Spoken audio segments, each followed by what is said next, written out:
Olis, ¿cómo va?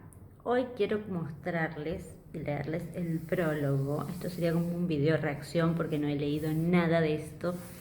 De mi nuevo libro, Los cuentos de Andersen, que amé porque vi que el precio estaba acorde a lo que era esto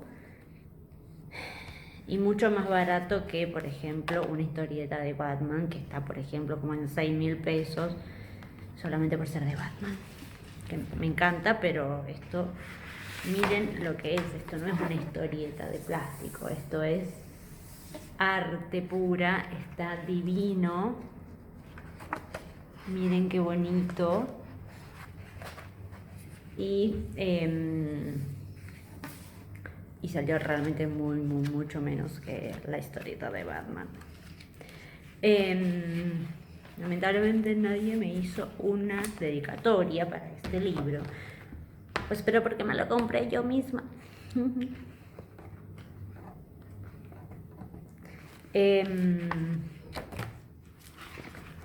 Vamos a empezar. Me voy a poner toda esta protección que le ponen, así este papelito que me parece bonito, y vamos a leer el prólogo. Van a escuchar probablemente mi gata un poco porque hace muchos ruidos y los autos de atrás, pero principalmente a mi gata Mumi. ¡Hola, Mumi! Acá estamos. Vení a decir hola. Vení. Hola, gente. Hola, gente. Mi mamá le gusta grabar estos videos porque se aburre y le parece divertido. Después no la ve nadie, o sí, pero eso es lo que no me importa a mí. Yo la miro y a veces la puteo y la rajuño, como ahora. Bueno, andate, chao. Ella se va a quedar acá al lado mío, haciéndome compañía, apoyo moral, apoyo logístico. Bueno, empecemos con el prólogo, que fue escrito ¿por quién? Por J.R.R. Sabrá Dios quién es. J.R.R. no sabemos quién sos. Bueno, dice: el ilustre escritor danés cuyo bosquejo vamos a trazar con las presentes líneas ofrece un enlace tan íntimo entre su personalidad y sus numerosas obras que basta leer alguna de ellas para formarse cabal idea de su carácter particular y de alguna peripecia de su curiosa y accidentada existencia. Él mismo escribió su retrato de cuerpo entero y lo dio a la estampa con el título de El cuento de mi vida, de cuyo libro publicaremos algún día los trozos más dignos de atención, puesto que no es el menos interesante de sus cuentos. Investigando a través de su tierna infancia, de su combatida juventud, de sus esperanzas, de sus decepciones, de sus esfuerzos, de sus desfallecimientos, de sus estudios, de sus primeros triunfos y de sus provechosos viajes, se encuentra el purísimo manantial de sus principales creaciones literarias, las cuales después de hacer el encanto de su país y de Alemania, han acabado por merecer el legítimo honor de ser traducidas a casi todos los idiomas europeos. Hoy el nombre de Andersen es popular en Europa y principalmente en todos los países del norte. Las prensas francesas se cansan de reproducir sus obras traducidas por los más distinguidos escritores y en todas partes se multiplican las ediciones y se agotan apenas aparecen. Tal es el privilegio del genio. Las brumas natales no pueden oscurecer el sol de la inteligencia. Y nosotros creemos que hasta en esta tierra de España tan favorecida por la más espléndida luz del astro del día, serán recibidos con íntimo regocijo estos destellos arrancados al cielo de Dinamarca. Andersen nació el 2 de abril de 1805 en Odensea, capital de la isla de Fionia. Chicos, yo de geografía no sé huevo. Así que, ¿dónde es Fionía? No sé. Por lo tanto, ¿dónde es Odensea? Tampoco sé. Sí sé que el 2 de abril, si nació el 2 de abril, era de Aries, porque mi mamá nació el 3 de abril y es de Aries. Sus antepasados de la rama paterna habían sido acomodados campesinos, pero tras una serie de contratiempos y desgracias quedaron reducidos a la pobreza. Antes de que naciera Hans Christian, el abuelo de este, sufrió una enajenación mental y su padre, sin medios para seguir los estudios, tuvo que reducirse al trabajo y no pasó de ser un modesto maestro zapatero. Está bien ser zapatero igual. En cuanto a su madre, el mismo escritor lo cuenta, cuando era niña pedía limosna. Sobre la estrechez de su familia, Andersen, que no renegó nunca de la humildad de su origen, nos da detalles íntimos en El cuento de mi vida. El cuento de mi vida, por Andersen.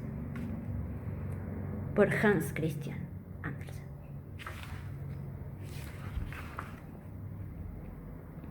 Sobre la Él mismo dice, refiriéndose a su padre, tuvo que construirse el banco del taller y el lecho nupcial. Para este último echó mano de algunas tablas con que se había formado el túmulo en que estuvo expuesto el féretro del conde de Trampe. Aún recuerdo haber visto clavados en ellas algunos pedacitos de bayeta negra. Pues bien, el día 2 de abril de 1805, en vez del cadáver del noble caballero, sustentaron aquellas tablas un niño lleno de vida y llorando sin cesar. Era yo, Hans Christian Andersen.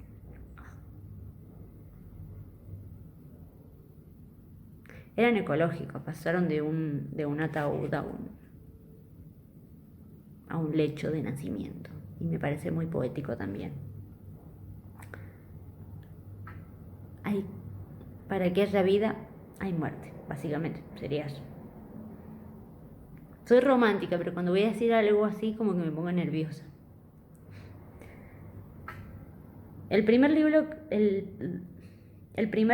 que oyó leer siendo muy niño fue el de Las 1001 noches, que abrió espacios inmensos a su tierna y precoz imaginación. ¿Habrá sido Sherazade? No, mentira. Ya en su primera edad eran tan vivas y tan profundamente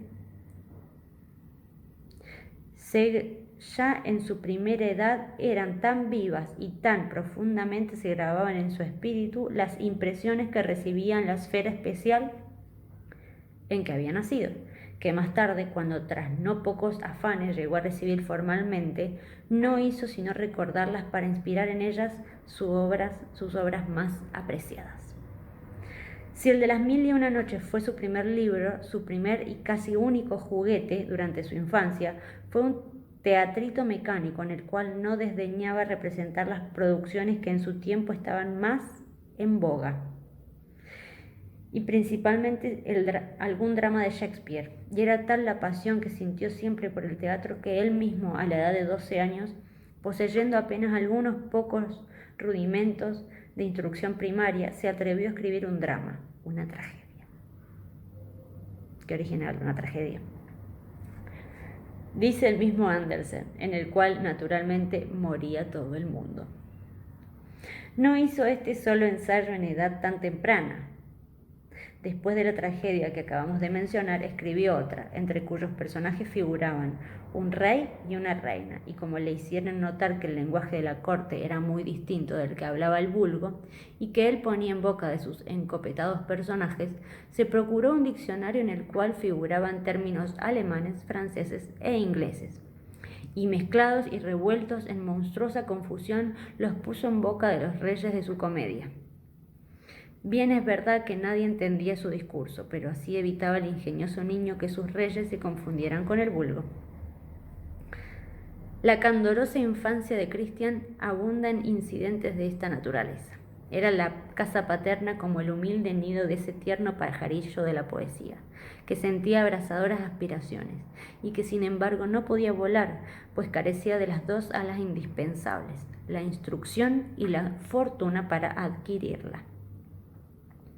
De muy niño entró de aprendiz en una fábrica, pero no solo era inepto para el trabajo, sino que distraía a los trabajadores siendo la diversión de todos con sus cantos. Tenía una voz magnífica, y con los trozos de comedia que se había aprendido de memoria y recitaba con chocante seriedad. Así, entretenido en sus juegos y escarceos literarios, pasó de su infancia a su primera juventud. 14 años tenía cuando se fue a Copenhague, ansioso de celebridad. Su padre había fallecido y su madre, casada en segundas nupcias, antes de conseguir su partida, pasó a consultar el caso con una vieja que decía la buena ventura, la cual predijo que algún día la ciudad de Odense haría iluminaciones en honor de Cristian. Con 3 escudos en el bolsillo, un pequeño lío debajo del brazo y una tarjeta de recomendación para la señora Schall, primera bailarina del Teatro Real, que sin conocerla de vista siquiera, le había dado cierto impresor de Odense para quitárselo de adelante. Llegó Andersen a la capital el día 5 de septiembre de 1819, o sea, con 14 años. Describir sus apuros, sus tentativas, sus ilusiones, sus desencantos sería tarea harto prolija, aunque nada enojosa. No sé qué significa eso. Víctima del hambre y la desnudez, veía frustrarse sus mejores proyectos. Deseaba ser cómico y no habiendo dado resultado la recomendación que trajo para la célebre bailarina, un día se presentó al director de cierto teatro pidiéndole que lo contratara.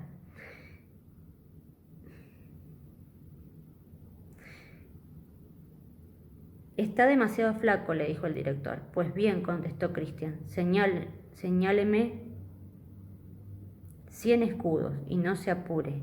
El engordarme corre de mi cuenta. Le pidió plata.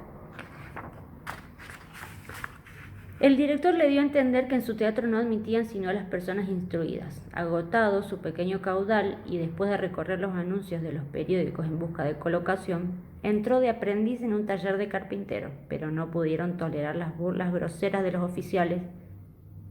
No pudiendo tolerar las burlas groseras, tuvo que dejar el oficio a los pocos días. No le quedaba otro recurso que volver a su ciudad natal, pero ante la idea de que iba a ser objeto de la rechifla de sus compatricios, resolvió antes morir de hambre heroicamente que regresar a Odense. Entonces recordó haber leído en un periódico que un italiano llamado Siboni era director del Conservatorio de Música, y animado con la idea de que poseía muy buena voz, tuvo la corazonada de ir a verle a su casa.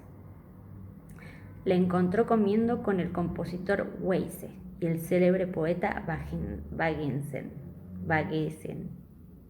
Ay, perdón, me da vergüenza no saber pronunciar nombres. Y a los postres le recibieron, más por curiosidad o quizás para divertirse un rato con el deseo de auxiliarle. Sin embargo, los 3 eran artistas y, a fuer de tales, hombres dotados de sentimiento y de buen corazón. Andersen cantó y Siboni, al oírle, quedó tan prendado de su voz que prometió recibirla en sus clases. El poeta le oyó recitar una elegía y, viendo anublarse sus ojos por el llanto, no pudo contener su emoción y le dijo: «Bravo, muchacho, yo te lo predigo, tú llegarás a hacer algo. Te vas a convertir en héroe». Tan grato recibimiento terminó con una colecta en favor del pobre Christian que produjo unos 70 escudos. Pero, oh desgracia, vino el invierno y el alumno de Siboni tuvo que pasarlo con un mal traje de verano. Pilló un resfriado, se puso ronco y perdió la voz. No por esto desmayó el pobre muchacho. Fue a ver al poeta Guldberg, emparentado con algunos conocidos suyos de Odense, y le enseñó unos versos. Guldberg le aconsejó que antes de escribir estudiara gramática, pero compadecido de él le proporcionó algunos recursos. Y vista su afición al teatro, le recomendó a Lindgren, primer actor del Teatro Real, para que le diera algunas lecciones de declamación. Mas este a los pocos días se desentendía de este empeño, declarando que Christian no servía para la escena, por lo que aconsejaba a su protector que le dedicara a estudiar latín. Así lo hizo Gutenberg, lleno de buena fe, pero Andersen, llevado de su decidida vocación por el teatro, ya que no podía ser cantante ni actor, pasó por ser bailarín, y no solo recibió algunas lecciones de Dahlem, sino que figuró en una obra desempeñando un papel secundario. Tampoco el baile era su fuerte, de modo que sufrió una larga temporada de miseria y abandono, hasta que, habiendo recobrado la voz, figuró durante algún tiempo en el cuerpo de coros, con no poco disgusto de su protector, que, viéndole descuidar sus estudios, acabó por repudiarle. Abandonado a sí mismo, buscó consuelo a sus pesares escribiendo para la escena. Sus obras, La capilla del bosque, Los bandidos de Wittenberg y algunas otras pasaron al teatro, pero volvieron a casa sin ser representadas. En ciertas reuniones la recibían solo para divertirse con sus rarezas y genialidades.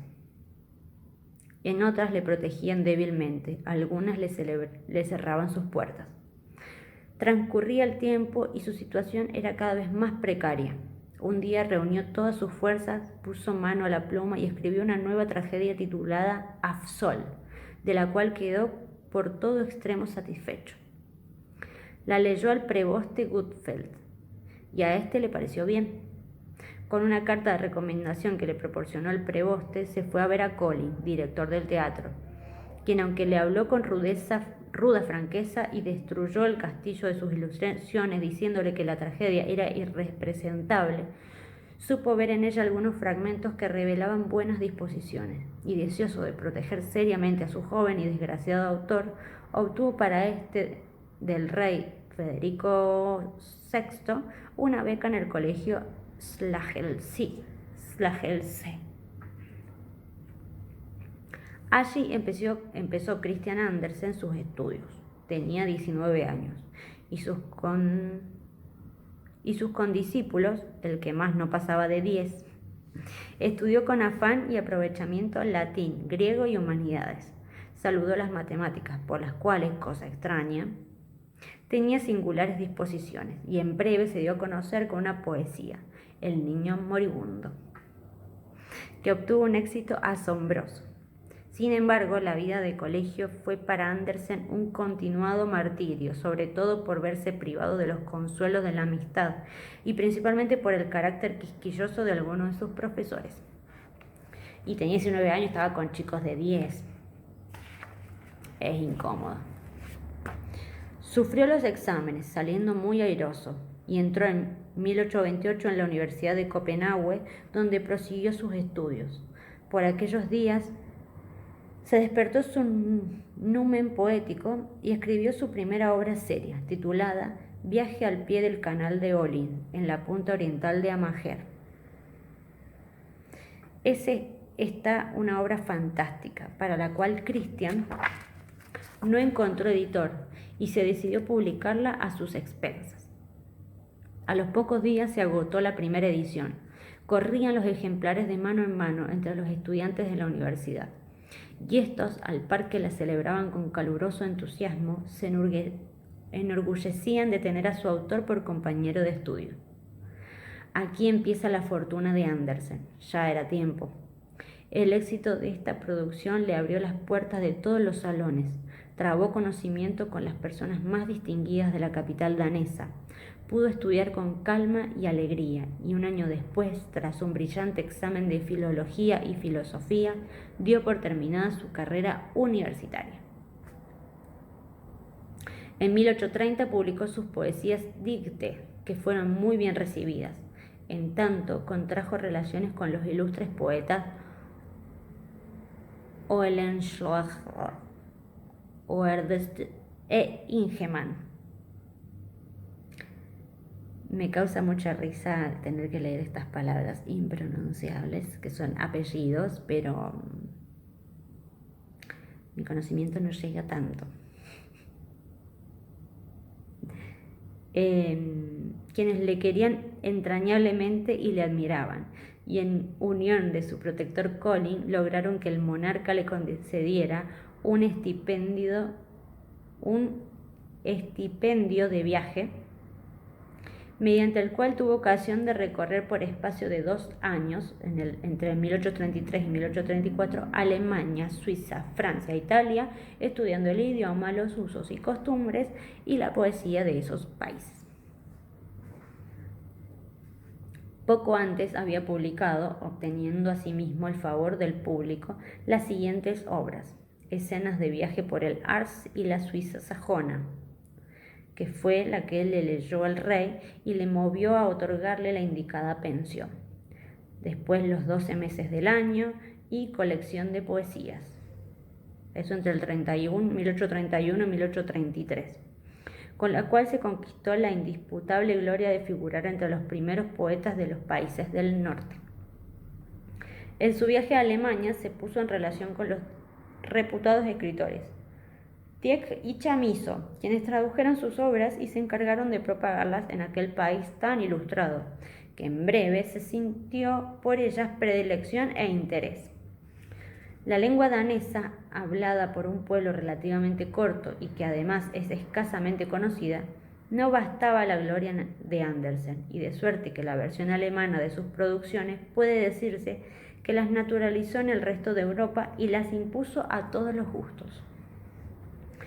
El viaje que hizo Andersen acabó de sazonar sus facultades. Basta leer alguno de sus libros o simplemente algún cuento de los que componen la presente colección para descubrir, desde luego, con qué facilidad se asimilaba la naturaleza, las costumbres, la poesía, el color local, en suma, el sello característico de cada uno de los países que recorría, ávido de multiplicar sus conocimientos. Pero de todos ellos, el que más impresión le dio fue indudablemente Italia. Allí concibió una de sus mejores novelas, El improvisador, de 1834, la cual abunda en gallardas pinturas de las espléndidas regiones del mediodía de la península italiana, en donde las galas de la naturaleza se combinan con los restos monumentales de las antiguas edades y la fogosidad de las pasiones.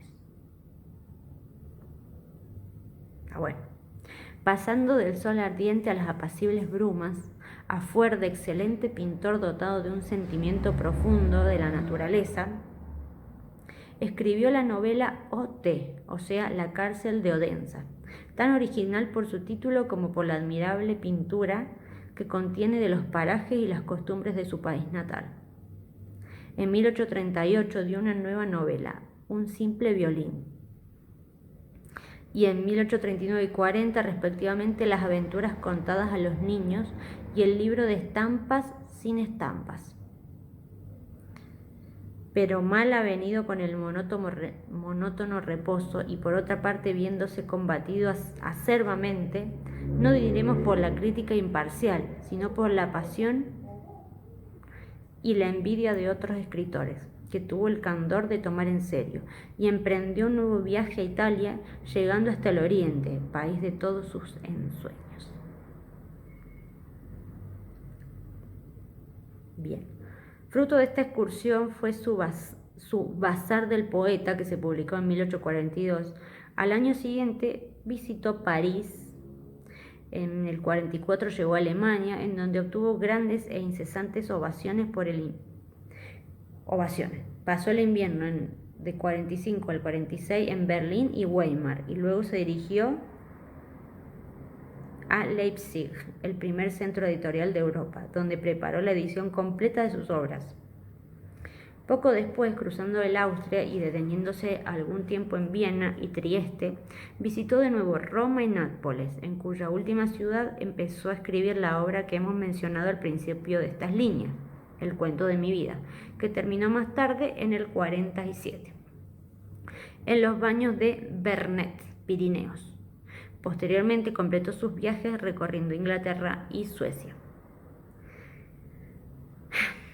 Intercalaba estas excursiones con la publicación de importantes obras de todos los géneros: novelas, cuentos, dramas, comedias, zarzuelas, trabajos periodísticos y toda suerte de producciones. Hasta el fin de su vida no dio un momento de vagar a su privilegiada pluma. La colección completa de sus obras, que se publicó en Leipzig durante los años 47 y 48, ya comprendía 35 volúmenes. Mierda, era mucho. Entre sus dramas alcanzó un éxito considerable El Mulato, estrenado en 1839.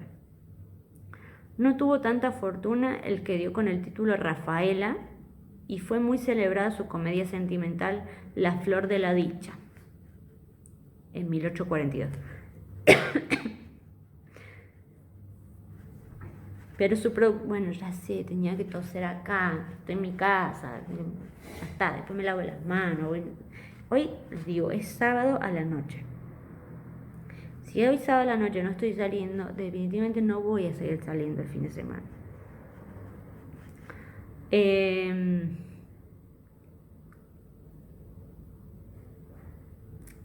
Me tiene harto el coronavirus, la verdad.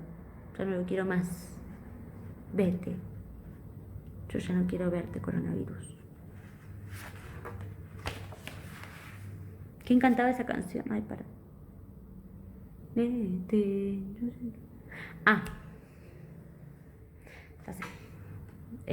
Se me vino la canción de Pasión de Gavilanes. Vete, yo ya no quiero verte. ¿Cómo seguía? No me acuerdo.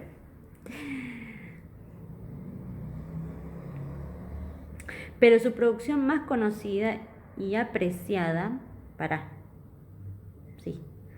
la que se ha traducido a todos los idiomas y alcanzado en todas partes mayor número de ediciones, publicándose con diversos títulos, lo cual dificulta a veces la tarea del bibliógrafo, es su preciosa colección de cuentos. Forma 3 volúmenes y de ellos hemos entresacado los que constituyen el presente. Este libro sería.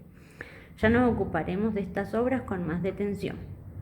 Gozó Andersen en sus últimos tiempos de una existencia tranquila y sosegada, querido tanto por sus excelentes prendas de carácter cuando por la bondad de sus obras. Disfrutó en vida de la celebridad que le había predicho la adivina de Odense antes de partir para Copenhague.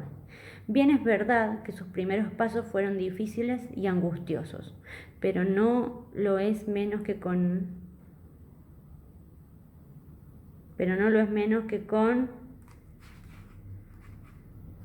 ellos fortaleció su espíritu y echó las bases de su carácter y aún de alguna de sus obras. Pues ni las impresiones que recibió ni el conocimiento del mundo que a tanta costa contrajo en sus mocedades había de borrarse nunca más de su memoria. Las clases altas de la corte le distinguían, el pueblo le idolatraba, aquellas porque el talento es en nuestro siglo el mejor timbre de nobleza. El último porque supo interpretar constantemente sus dolores y sus alegrías, sus aspiraciones y sus sentimientos. Claro, básicamente los que podían comprar sus libros eran gente de la nobleza, pero estaba hablando de la gente del pueblo.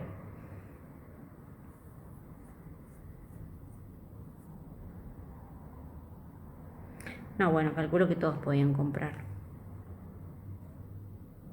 No sé, acabo de decir una estupidez, borren eso. El día 2 de abril de 1875, aniversario de su nacimiento, el rey le nombró comendador de la Orden de Dannebrog. Poco debía gozar de esta distinción honorífica, pues el 5 de agosto del mismo año moría tranquilamente. O sea que si murió en el 75 y nació en el 2 nació.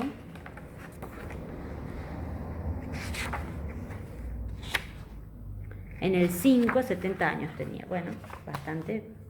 Bueno, acá lo dice. Moría tranquilamente en Roliget a los 70 años de edad, causando su fallecimiento profunda impresión en el reino de Dinamarca, en Alemania y en todas partes donde eran conocidas algunas de sus obras. Su testamento es un rasgo apreciable de su carácter. De su modesta fortuna, adquirida a fuerza de trabajo y de perseverancia, hizo 2 partes. Legó la primera a varias bibliotecas y otros establecimientos de enseñanza, con lo cual demostró su cariño a la nación que tan bien había acogido sus obras y su interés por el pueblo, ávido de instruirse. El resto lo legó a los descendientes del consejero Colin, pagando con ello una deuda de gratitud al bienhechor generoso que, al propio tiempo que rehusaba una de sus juveniles producciones dramáticas, le abría las puertas de un colegio para que adquiriese la instrucción necesaria y le ponía en condiciones de llegar a ser uno de los primeros escritores de su país. Andersen escribió un día que las ideas generadoras de sus cuentos brotaban en su imaginación de repente, y sin darse cuenta de ello, como las melodías nacen en la cabeza de los compositores, con fuerza espontánea e inexplicable. Tan cierto es esto que en los cuentos de nuestro autor no se descubre el menor esfuerzo, el menor asomo de tortura, y sin embargo son a cual más originales. La primera cualidad de los cuentos, según opina un ilustrado crítico, es que a un tiempo agradecen a los niños y a los ancianos, es decir, a los que están destinados a escucharlos y a los que deben transmitirlos. Los de Andersen reúnen y aún exceden en esta condición, pues agradan lo mismo a la niñez, a la juventud, a la edad viril y a la ancianidad, y no sin un poderoso motivo, pues es tan privilegiado el genio del autor que responde a las más nimias exigencias de todos los gustos y edades. No se pierda de vista que Andersen, además de poeta, es filósofo. A fuer de poeta, posee una originalidad portentosa, una inventiva inagotable, una imaginación sorprendente, un sentimiento intenso y tan sobrio que nunca incurre en fastidiosas declamaciones, una fantasía rica y espléndida, suavidad en los toques, colorido en las descripciones, gallardía en las imágenes, flexibilidad, delicadeza y gracia abundantes, y una ironía fina, humorística, que no traspasa los estrechos límites de lo lícito y agradable. Conmueve el corazón sin envenenarlo, provoca la sonrisa y nunca el espaviento. Es como una receta, no me lo imaginaba echándole ingredientes con todo esto que acabo de leer. Añádase esto a un espíritu de observación asombroso y a un conocimiento profundo de los hombres y de las cosas, del corazón humano, de la naturaleza. Y véase con cuánta razón podremos colocarle entre los primeros poetas de nuestro siglo. ¿Nuestro siglo hablará del siglo XX? ¿Cuándo fue hecho esto? Claro, porque no sé quién lo escribió, por lo tanto no sé cuándo lo escribió.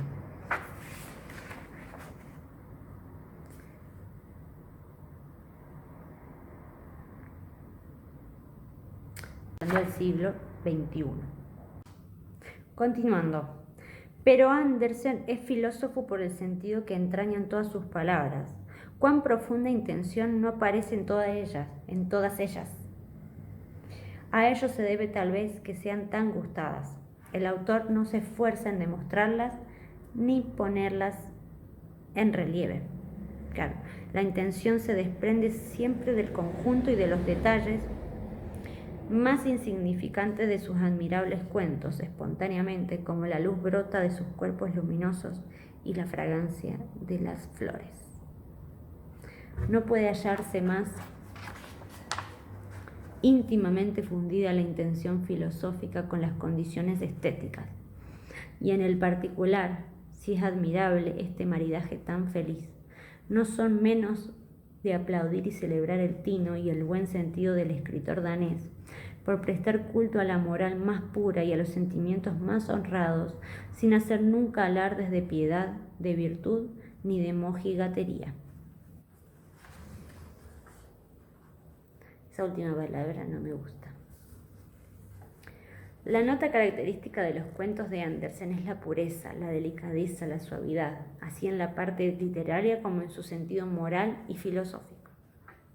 Por eso termina siendo cuento familiar, muchas veces infantil. Yo le digo familiar cuando no quiero que que quede en lo infantil, que sería como, para mí decir cuento infantil es como que puede llegar a sonar aburrido para alguien más grande. La nota característica de los cuentos de Andersen es la... ¿Ya lo leí? Con gusto demostraríamos la exactitud de nuestro juicio refiriéndonos particularmente a cada una de las obritas de la presente colección, pero preferimos dejar íntegra esta tarea al criterio de nuestros lectores. Estos verán que, como dice el mismo Andersen en su Sopa al asador, el poeta es un hechicero. Andersen, con la varilla mágica de su genio privilegiado, no solo supo animar el corazón de los hombres, sino convertir en inteligencia el instinto de los animales, caracterizarlos por sus actos y prestarles un lenguaje a propósito, dar vida y carácter a los objetos inanimados, a las flores, a las piedras, a los muebles, a los juguetes, a todo lo que puso en contacto de su varilla para informar sus creaciones. Supo inundar de luz sus paisajes, poblar de seres desde el cáliz de las flores al infinito espacio, prestar acentos al viento, a los rayos del sol, a las brumas y a todo lo creado. Y en fin, supo combinar, siempre con éxito, la realidad con la imaginación, el hombre con la naturaleza, el sentido interno con las galas de lo creado y de lo fantástico. Ya que no nos es dable felicitarnos de haber podido reunir todos los cuentos en un solo volumen, satisfacción que nos reservamos y a la par reservamos a nuestros lectores para otro día. Creemos poder ofrecer en el presente una muestra casi completa de la gran variedad de géneros y asuntos que campean en sus múltiples producciones. Hecha esta advertencia, pase el lector adelante y perdónenos lo enojoso de la presente introducción. J.R.R. Me encantó a mí. La verdad que lo disfruté leer el prólogo. No sé por qué me gusta leer prólogo. Ya está listo, lo tiro al libro. No. Ya leí el prólogo, ya está, no sirve más. ¿Saben por qué me gusta leer prólogos? Porque alguien que ha hecho un prólogo, que no es algo que, según tengo entendido, no es algo que uno le paga a alguien para hacer, sino que es como si fuera un regalo al autor.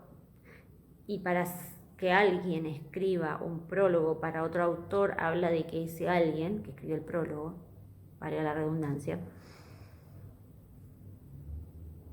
es como que tiene mucha pasión para escribir, porque le gusta realmente mucho la obra que está prologueando, que está la obra. Y me gusta cuando los prólogos realmente pueden inspirar la pasión de quien escribe, la admiración que tiene por la obra. No sé, me parece muy bonito. En fin. Después voy a ver qué libro leo, qué cuento de acá leo.